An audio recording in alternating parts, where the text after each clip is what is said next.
Bay, saan ka sa Bisaya? Cebu. Sa Cebu. Sa mga kaibigan natin dyan sa Cebu. Marami nakakakilala dito sa aming kaibigan. Yan. Nawawala. Nawawala. Nagtatagtad nga lang ng tambay. Bay, pero gusto mo na umuwi. Oo, eh. Ayan. Walang pira eh.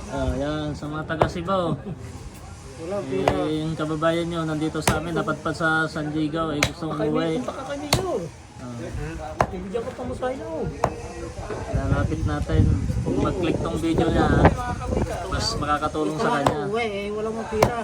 Bibigay natin ng pamasahe sa kanya papuntang Cebu. Vlogger. Mabait to.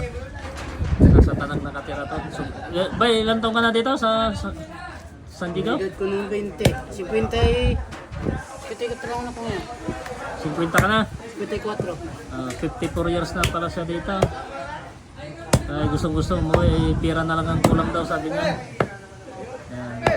Yan. Pira.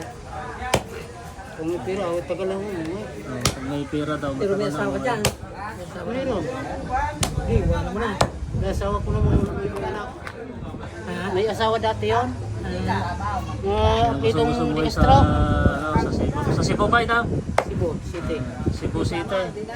Anong lugar ba? Sa Cebu? Ruhas. Ha? Sa Ruhas. Sa Ruas daw siya, sa Cebu. Shoutout pala sa taga Ruas sa Cebu. Ito sana may forward nyo sa iba. Para sakaling makakita ng mga kamag-anak niya, hindi, balay mo, mabigyan siya ng pamasahe. Gusto na umuwi din para makita rin yung mga pinsan. Kasi konserba doon, naka-postbook,